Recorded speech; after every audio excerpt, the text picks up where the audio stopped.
हाँ मम्मी आ रही हूँ। ठीक है मम्मी आ रही हूँ। मम्मी खुले बाल में क्या कैसा फैशन? मम्मी आप रोज़ मुझे इस तरह मत बोला करो, सिर्फ मैं एक खुले बाल करती हूँ, आप कुछ भी नहीं करने देते। और भाई भाई पूरा फैशन करता है, बालों में जेल लगाता है और क्रीम लगाता है और पता नहीं क्या क्या फैशन करता है। और तो और मेरे को छोटे छोटे इयररिंग्स, भैया ने इतनी बड़ी वाली, इतना भेदभाव क्यों मम्मी? आप मुझे कहती है खुले बाल मत करो, जूड़ा बनाओ। मैं एक स्टूडेंट हूँ, मैं एक मैडम बन जाऊँ, एकदम जूड़ा करके काम वाली बाई की तरह हो जाऊँ। आप क्या चाहती हो मैम? माँ आप ये बता दो मम्मी, आप क्या चाहती हो? आप इतना भेदभाव क्यों करती हो? मुझे खुले बाल नहीं करने देती, मुझे जीन्स नहीं पहनने देती, सिर्फ सूट पहन के जाती हूँ मैं कॉलेज भाई, और तुम मुझे जीन्स नहीं पहनने देती हो। तुम मुझे खुले बाल नहीं करने देती, तुम मुझे लिपस्टिक नहीं लगाने देती हो, तुम मुझे काजल नहीं लगाने देती हो। मम्मी मम्मी आज का ज़माना कुछ और, आपके टाइम का ज़माना कुछ और था मम्मी, आप चेंज क्यों नहीं हो रही हो? मम्मी मुझे इसी तरह की आपकी बातें पसंद नहीं है कि खुले बाल ये सब। मम्मी आप कब चेंज होगे? बाई चांस मम्मी आप लोग ऐसे हैं कि बोलते हो कि शादी के बाद कर लेना ये फैशन सब, हमारे घर पे कवारी लड़कियां नहीं करती हैं। मम्मी मेरा पति भी मुझे ऐसे ही मिला तो नहीं करने दिया तो उसने फैशन, फिर क्या करोगे आप? क्या करोगे जब मेरा पति मुझे पहनने नहीं देगा, मेरी सास पहनने नहीं देगी, आप माँ हो के नहीं पहनने देती? आप कहती हो आगे पहना जीन्स भी, आगे फैशन करना। मम्मी आप अपनी सोच को बदलो, मुझे यहीं पे पहनने दो मायके में ही। कल को मेरी शादी हो जाएगी, वो लोग पता नहीं पहनने देंगे कि नहीं। एक मायका ऐसा होता है जहाँ पे लड़की अपने पूरे ख्वाब पूरे कर सकती है, अपनी सारी इच्छाएं पूरी कर सकती है। मम्मी प्लीज़ ऐसे मत किया करो। मैं मम्मी आपसे और आंटी आपसे भी कह रही हूँ, अपनी सोच को बदलो। आपने अपनी बेटी की शादी की, आप भी बोलती थी मम्मी की तरह ही कि आगे जाके फैशन करना, आगे जाके क्या मिला है ससुराल? साड़ी पहनने देते हो उसे, बस साड़ी के सिवा कुछ भी नहीं, सूट भी नहीं भाई।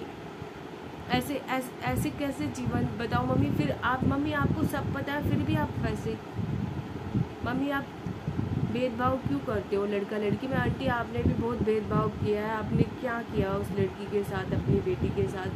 आज वो मेरे से बात करती है तो वो कहती है कुछ भी पति बोलता है सिर्फ साड़ी, तो इसलिए उसको पहले ही फैशन करने देते अपने घर पे, अपने उसके सारे अच्छे से शौक पूरे हो जाते।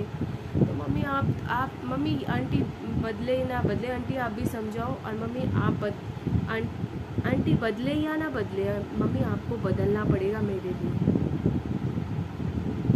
नहीं तो मम्मी मैं कॉलेज जाना और सब कुछ बंद कर दूँ, मैं एक कमरे में ही बैठी रहूँगी। अगर जो आपने मेरी ये सब बातें नहीं मानी तो मम्मी इसमें मैंने कोई गलत नहीं बोला। अगर जो मैं गलत रास्ते पे चलती हूँ तो मम्मी आपका थप्पड़ मारने तक का भी अधिकार है।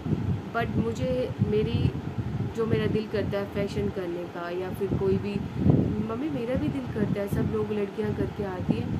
मैं गलत रास्ते पे चलूँ तो आप डांट सकती हो मम्मी। मैं ये नहीं कह रही कि मैं गलत रास्ते पे भी चलूँगी या फिर मैं लड़कों के साथ घूमूंगी या फिर कुछ इस तरह की, तो मेरी शिकायत कभी आएगी नहीं मम्मी। बट मम्मी मेरे को पहनना है, जो ओढ़ना है, वो मेरी प्लीज़ इच्छाएं पूरी करने दो मम्मी। आंटी प्लीज़, आंटी आप भी समझे क्या मम्मी? आप मान गए हो mummy? Thank you mummy. Aunty आप भी मान गए हो? आंटी अब जब आपकी बेटी आएगी उसको मायके में सब चीज़ पहनने दोगे ना, जीन्स वगैरह जो भी वो पहनना चाहे? Thank you aunty. प्लीज़ सभी मैं पेरेंट्स से यही कहना चाहूँगी कि लड़का लड़की में भेदभाव ना करे और अपनी लड़की को ये ना बोले कि ये पहना है, ये किया है, छोटा कपड़ा है, बड़ा कपड़ा है, ये सब है। भाई बिंदास लड़कियों को भी जीने दे, जैसे तुम लड़कों को अपने लड़के लाल गोपाल को इस तरह रखती हो तो उसी तरह अपनी लड़की को रखे, जो पहने खाए वो सब करने दो। बार बार बिना टोके, आगे का समय आगे बताएगा। और बाई चांस उसका पति ऐसा या सासू में ऐसी मिलती है कि ये सब नहीं पहना तो बड़ी दिक्कतें आती हैं। तो माँ बाप को मैं कहती हूँ कि उस लड़की की हर इच्छा को पूरी करें, बस उनको गलत रास्ते पे चलने से आप डांट मारें या फिर उनको समझाएं। सिर्फ ये मैं आपको बोलना चाहूँगी, लड़कियों को भी पूरा हक है जीने का। Thank you.